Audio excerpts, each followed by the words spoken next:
your reaction to the league suspending Dillon Brooks for Game 3?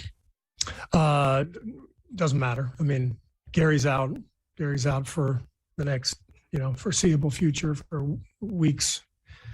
That's the only thing that matters to us. What can you say about how Gary's feeling right now? He's bummed. He's got a huge brace on his arm, and he's going to be out for a long time, and he's crushed. He's six years toiling away in the league, as I said the other night, in the spotlight, playing in the playoffs, playing a huge role, playing well.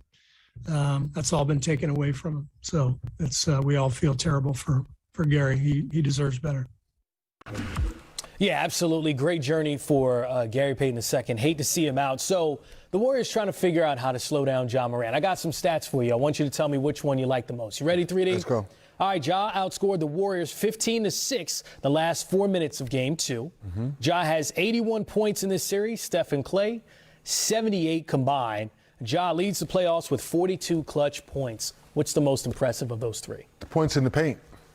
That's what he's shown us all season long now, to be the smallest guard to lead the league in paint points. And last but not least, I know someone on Steve Kerr's coaching staff is going to tell you, he's going left. How many times I got to say the left hand's alive? He's faking right and he's coming back left. So down the stretch, we saw he cut back on the three-point shots, and what did he do? He attacked the paint all game long. I'm not worried about him outscoring Steph and Klay. He's a superstar. He's an all-star. This is where you got to stop him. Take flight. Oh, my goodness. I thought he was going to jump over the hoop when he did that move, Chris. Basically, looks like he did. Right? So this is where the Warriors have to understand is when the Grizzlies play good half-court defense, Ja's not stopping and popping, shooting for three. He's going to figure a way to get to the point. Will he shoot occasional three? Yes. But when in doubt, size him up. Wait, let me get to the paint. Yeah, Steph, you blocked the one in Game 1, but block it again in Game 2. Watch say, I remember that. See, I remembered Game 1, he blocked that, not in Game 2. That's why I'm so impressed that when in doubt, he's not going to settle for the three-point shot. He's going to try to get to that paint and attack the defense. Final note on the Warriors, 5 for 23, Steph and Klay from three-point range in Game 2. Wiggins and Poole, 2 for 13. How did they correct that in Game 3? A little concerned about Klay, because he's the one that's been gone for 2 years. Yes, he's excited. Yes, he was frustrated after missing 2 free throws. He came back with a good defense. But the shots he was missing in Game 2 wasn't characteristic of Klay Thompson. I think he responds in Game 3. I thought in their first 2 games of this series, they hit a new playoff franchise record, 23s in Game 2. The other part of that, 3D, knowing how important it is to hit the 3 and defend the 3, the Bucks made just 3 threes in that Game 2. How is it that the Celtics were able to make so many threes, but also defend the 3 so well?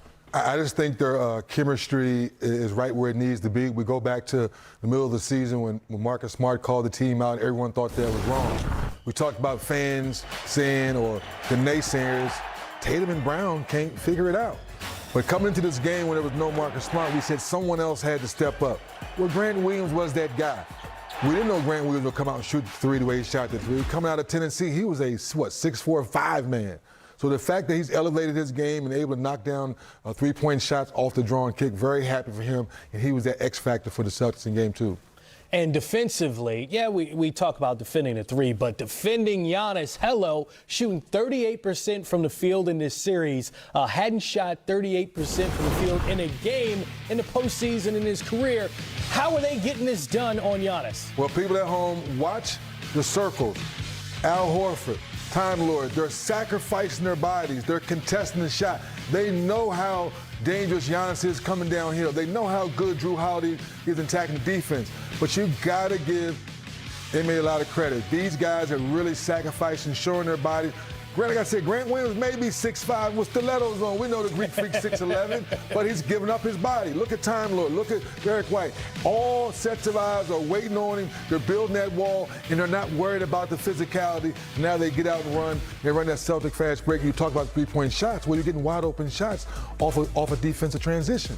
Yeah, and kudos to the Celtics. They did it without the defensive player of the year, That's Marcus right. Smart in Game 2. But remember, Robert Williams was a person of discussion as being one of the best defensive players in the NBA. So Jaylen Brown, one of the most important players on this team, had 25 in that first half. but just 5 in the second half. And 3D, he was grabbing that hamstring. He says he's good to go for Game 3. But is there cause for concern with Jaylen Brown and his hamstring injury? If he's telling me he's okay, I'm going to believe him. I know most guys that say that they're not going to make excuses at this point in the season. He's playing. They got out to a fast start. Remember, he got to the arena early because he didn't shoot the ball particularly well in Game 1. I think he was 5 of 13. So that lets me know he's taking his craft serious. He's going to get the right treatment to make sure the hamstring ready to go. I think he'll play well. For the Bucks in Game 3, how do they come out with the win? Well, one thing we know about the Deer District, they're going to be ready to play. That place is going to be crazy, and Giannis is going to set the table. But make sure you keep an eye on Drew Holiday. In Game 2, off to a slow start, a few uncharacteristic turnovers. He gets back home, gets more comfortable. He plays better basketball. Yeah, you know a thing or two about being in Milwaukee for a big playoff game. You were just there for the Bulls and Bucks series. CP3 off so far. Look at his fourth quarter scoring. 10 points per game in the final frame. Suns won by 20 on Wednesday. That Phoenix backcourt combined to score 58. Let's check in with the Suns. I'd love to sit here and tell you I knew why or how he does it. I don't know if our guys expect it, but I know they're grateful for it, and you can kind of see it. When he starts going, everybody else just follows suit. I was a spectator. I got to watch it from the bench, and you guys tell me you're watching the same thing, man. It impresses us every time we see it, but it doesn't surprise us. It's just the will to win.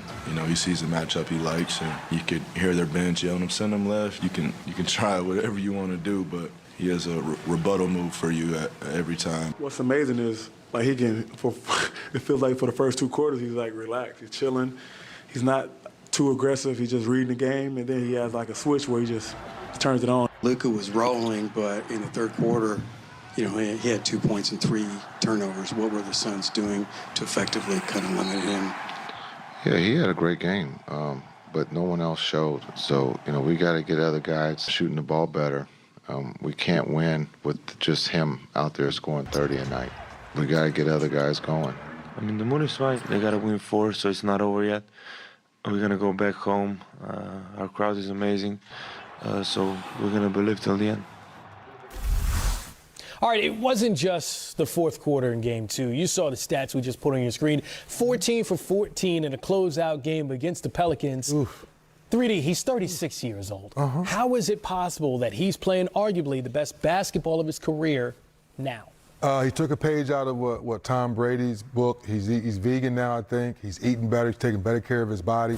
So that's been one of the knocks the last couple of years. Every time Chris Paul's gotten close, he's had some type of freak injury to hold him back, right? But let's just keep the blessings going. He's doing all the right things to take care of his body. Last night, we tried to compare him and Luka where the ball's being in their hand in the fourth quarter.